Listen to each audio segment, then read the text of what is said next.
Good morning, everybody. Welcome back. Through installment of Scott's selections here for Wednesday, August 30th. For again today's play of the day. Quick recap. What happened yesterday? We had a nice winner with a two-pick parlay. Had Momo to win a set against Kashanov. Parlayed with the Dream halftime, full time, and that two-pick paid out a minus 121 on Bet365.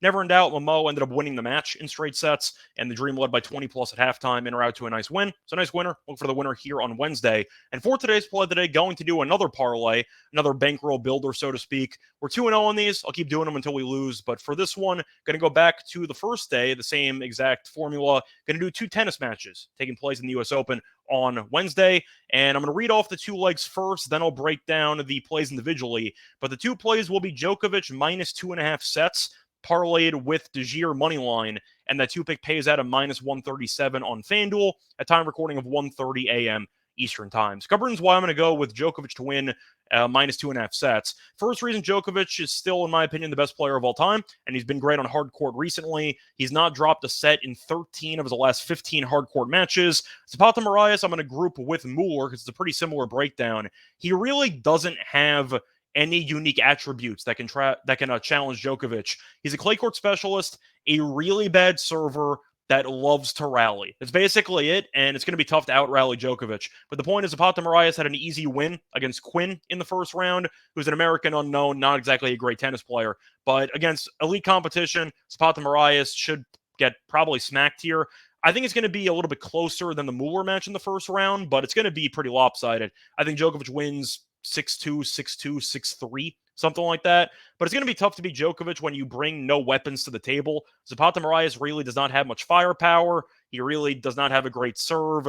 Decent returner, but once again, Djokovic has beaten much better players than him recently, and I just think he's going to go through them. So I'm going to go Djokovic minus 2.5 sets. Now, I do want to clarify for this play of where to find it, because there are three separate locations on FanDuel where you can find this exact play. You have Djokovic 3-0 in the set betting, which is minus 600. You have Zapata Miralles to not win a set, same exact thing, different wording, at minus 550. But if you click on the alternatives tab in the same match, you can go to Djokovic minus 2.5 sets, which is the exact same play as 3-0 and Zapata Miralles not to win a set. It's minus 500. So you're saving $1 just by clicking on the same bet with different wording on a different tab in FanDuel, which is kind of bizarre, but that happens a lot more often than you think in FanDuel. So just to be clear, click the alternatives tab, click Djokovic minus 2.5 sets, and it's minus 500 instead of minus 600. And we're going to parlay that with De Gea money line, which is minus 225 on FanDuel. And once again, that two-pick pays out a minus 137 on FanDuel. Coverings why I'm going to go with De Gea to get the job done here. First reason, he's the much more talented hardcourt player compared to Gaston, and he's been in good form lately. He's won 3 of his last 4 hardcourt matches in straight sets, including a nice win in straight sets against Nakashima in the first round. And Nakashima has not had a good year by any means, but he's still a solid hardcourt player in general with a pretty good serve, and De Gea took care of him pretty easily. Meanwhile, Gaston had a bit of an adventure to actually get to this point. He had to go through qualifying in the U.S. Open, and he lost the first set in each of his first 3 matches in qualifying before rallying to win.